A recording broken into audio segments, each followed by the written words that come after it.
या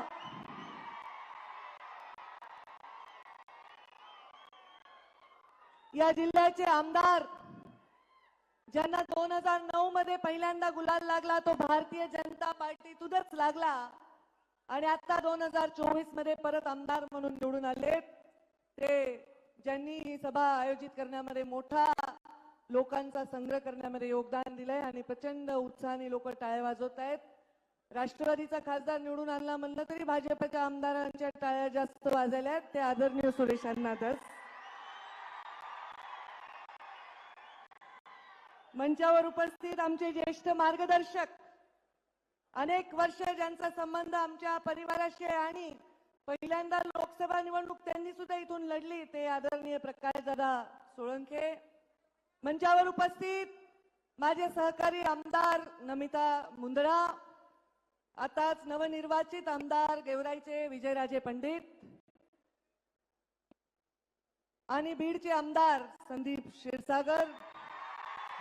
बघा देवेंद्रजी, तुम्ही बघताय ना तुम्ही।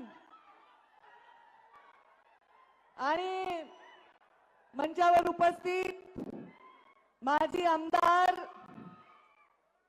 3 वेळा राहिले का धोंडे साहेब? 3 वेळा झालेत का आमदार? 4 वेळा। भीमरावजी धोंडे साहेब माझ्या वडिलांचे अत्यंत चांगले मित्र आणि आपल्या भाजपचे आमदार राहिले देवेंद्रजी जेव्हा मुख्यमंत्री होते तेव्हा। मंचावर उपस्थित अपक्ष म्हणून निवडून आले होते, युतीच्या शासनामध्ये आमदार राहिलेले साहेबरावजी दरेकर। मंचावर उपस्थित आमच्या शासनात आमचे मुख्यमंत्री जेव्हा देवेंद्रजी होते तेव्हा गेवराईचे आमदार राहिले लक्ष्मण पवार।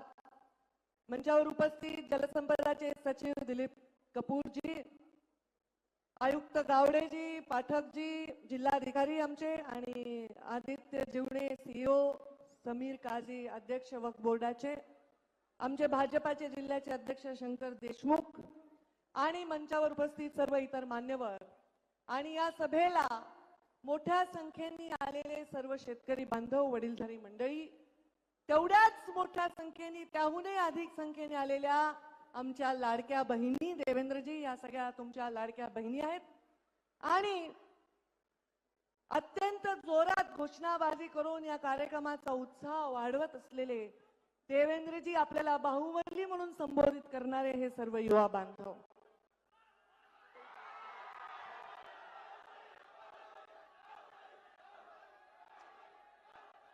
देवेंद्रजी, एक किस्सा आठवला मला की आपण जेव्हा मुख्यमंत्री म्हणून ते तुम्हाला बाहुबली म्हणतात, खरं तर तुम्ही आमच्यापेक्षा ज्येष्ठ आहात, नेते आहात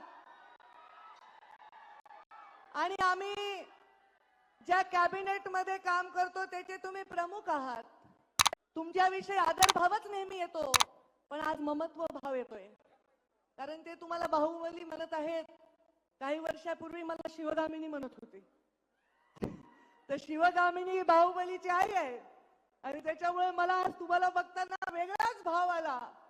शिवगामीचं वाक्य असतं, सुरेश अण्णा धस कुठे गेले? जसं तुम्ही पिक्चरचे डायलॉग म्हणता, आम्ही पण पिक्चरचे डायलॉग म्हणतो।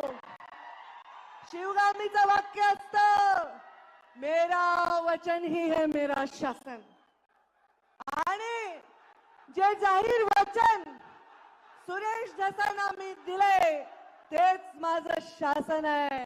ही गोपीनाथ मुंडेची लेख आहे, बोलणं एक आणि करणं एक आहे, माझ्या रक्तात नाही। आज हा कार्यक्रम सुरेश धसांनी आवर्जून उल्लेख केला।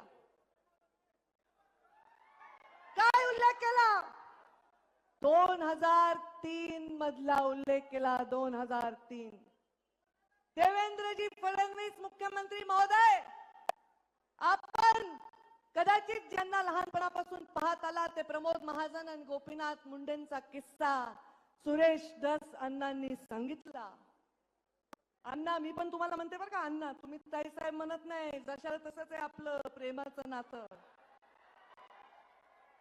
इज्जत आम्ही देतो, पण मला आज आनंद वाटला की त्या 2003 चा उल्लेख झाला।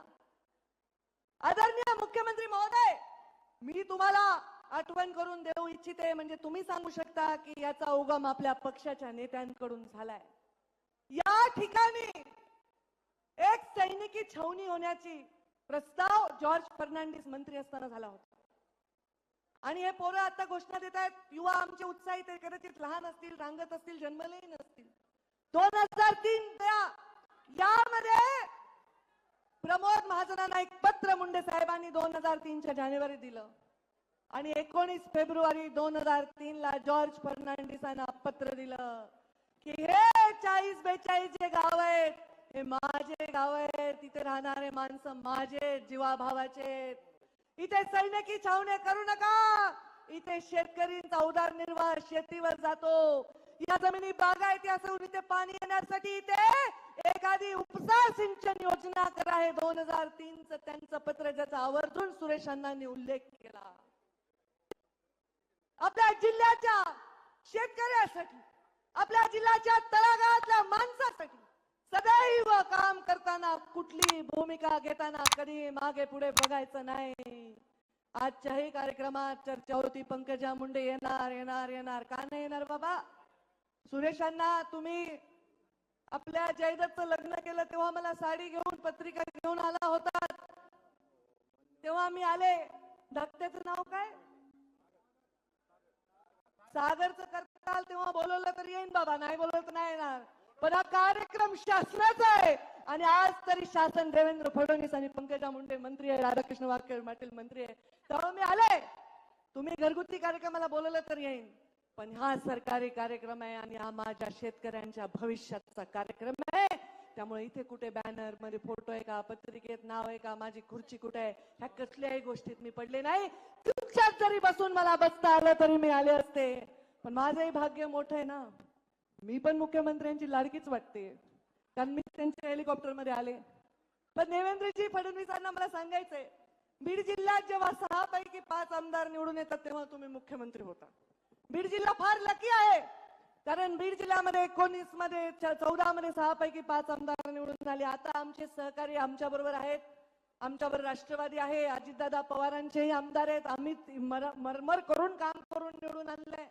आज आम्ही एकत्र आहोत. ते पालकमंत्री आहेत, मला विश्वास आहे की पालकमंत्री झाल्यानंतर कडकपणे काम करून या जिल्ह्याच्या कानाकोपऱ्यात विकास देण्यासाठी ते आम्हाला नेहमी सहयोग करतील. पण आज देवेंद्रजी तुम्ही मुख्यमंत्री झालात तेव्हा पहिल्यांदा आलात, 5 आमदार या जिल्ह्याचे झाले आणि मी पण मंत्री झाले. बघा, मी मंत्री झाले आणि तुम्ही मुख्यमंत्री झाला, थोडंसं लक आमचं पण आहे. पण तुम्ही मुख्यमंत्री झाल्याचा आनंद हा आहे, कुठला अभिनिवेश नाही, कुठला बडेजाव नाही. मला माहिती जेव्हा हे भाऊबिलीच्या घोषणा देत आहेत, कारण देवेंद्रजींना मी ज्या पद्धतीने ओळखते, तुमच्यापैकी मंचावरचं मला नाही वाटत तेवढं पद्धतीने ओळखतंय कोणी. देवेंद्रजी थोडेसे ओशाळलेत, थोडे लाजायलेत, कारण हे त्यांना कदाचित फार अस्वस्थ करणार आहे. कारण काम करा, कामाने तुम्ही कीर्ती रूपाने उरा, हे संस्कार भारतीय जनता पार्टीचे राष्ट्रीय स्वयंसेवक संघाचे आहेत. आणि त्यामुळे आज त्या संस्कारात वाढलेला एक माणूस या राज्याचा मुख्यमंत्री झालेला आहे आणि माझ्या बीड जिल्ह्यामध्ये आले आहे. त्यामुळे मी येणार म्हणजे येणार. शेतकऱ्याच्या शेतात पाणी जाणार आहे, मी येणार म्हणजे येणार. तुमच्या डोळ्यातलं पाणी पुसायची वेळ आल्यावर कोणताही अभिनिवेश न ठेवता येणार म्हणजे येणार. कामासाठी, या जिल्ह्याच्या विकासासाठी, या जिल्ह्याची कॉलर टाईट करण्यासाठी कोणताही भेदभाव कधी करणार नाही. सुरेश अण्णांनी पण उल्लेख केला, 5 वर्ष मी मंत्री राहिले, पालकमंत्री राहिले, पण एवढा सुईच्या टोकावरची सुद्धा घटना कधी घडू दिली नाही. या जिल्ह्यामध्ये कानाकोपऱ्यामध्ये विकास करताना कधी कुणाचे जात धर्म विचारला नाही.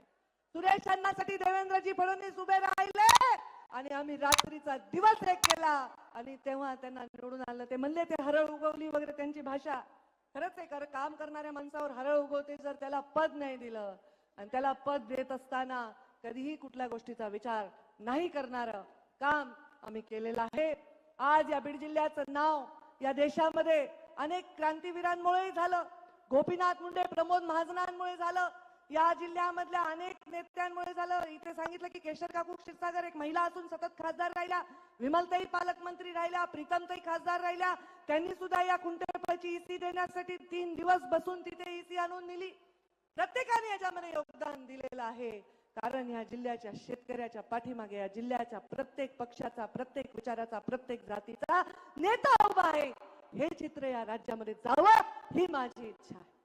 देवेंद्रजी एकच वाक्य म्हणून सांगेन, हा जिल्हा आहे ना, जसा सह्याद्री कळला नाही मोगलांना, त्यांनी शिवाजी महाराजांना त्यांना वाटते हे मुठभर सैन्य घेऊन आम्हाला सारखे कसे हरवतात. सह्याद्रीच्या कराकपारीमध्ये फिरणारे मावळे कसे गायब व्हायचे, कसे यायचे, कसे आक्रमण करायचे हे त्यांना कळलं नाही. सह्याद्रीच्या अंगाखेंद्यावर खेळलेल्या शिवबा आणि त्यांच्या मावळ्यांनी मोगलांच्या नाकात दम केला होता. तसा हा माझा जिल्हा सुद्धा आहे. हा गडांचा जिल्हा आहे. गडांवरून राजकारण होतंय असं बाहेर वाटलं तरी गडांवरून राजकारण होत नाही. गडांच्या गादीवर लोकांना नतमस्तक होतात. पण या जिल्ह्यामध्ये कोणीही व्यक्तीला कधी पूजत नाही. हा जिल्ह्यामधला माणूस विकासाच्या पाठीमागे भक्कमपणे उभा राहिलेला आहे. म्हणून ज्यांच्या पाठीमागे कुणाचा बाप खासदार नाही, आमदार नाही, असेही लोक इथे मोठे नेते झालेले आहेत. आमचे तर वडील नेते होते, तो आशीर्वाद आमचा अधिकचा आहे. पण पायामध्ये कधी माती न लागता, काटा न लागता जीवन जगलेला माणूस जेव्हा काट्यात चालतो त्याचाही सन्मान होतो. असे आमचे नरेंद्र मोदी आमचे प्रधानमंत्री म्हणून आम्हाला लाभलेले आहेत. देवेंद्रजी, तुम्हाला प्रधानमंत्र्यांचे आशीर्वाद लाभतात. शेवटी काम सगळे करतात, कष्ट सगळे करतात. सगळ्यांना जीवनामध्ये योगदान असतं. तुम्ही मुख्यमंत्री व्हावं म्हणून आम्ही सुद्धा रात्रंदिवस प्रचार केला. कसा कोरडा करेपर्यंत सभा घेतल्या. आम्हाला माहित होतं की तुमच्या हातामध्ये हे नेतृत्व येणार आहे. नरेंद्र मोदींनी जसा तुमच्या डोक्यावर नेहमी हात ठेवलाय, तुम्ही सुद्धा तुमच्या अनुयायाच्या डोक्यावर हात ठेवून अशी विकासाची कामं करत आलात, करत राहाल आणि बंधकी, भाईचारा ह्या वाढवत राहाल अशी अपेक्षा मी तुमच्याकडनं व्यक्त करते. माझ्या जिल्ह्यामध्ये परत एकदा तुमचं स्वागत करते आणि तुमच्या या कामासाठी, तुम्ही दिलेल्या या सहकार्यासाठी तुमचे मनापासून मी अभिनंदन करते आणि आभार मानते आणि माझ्या वाणीला विराम देते. धन्यवाद. जय हिंद, जय महाराष्ट्र.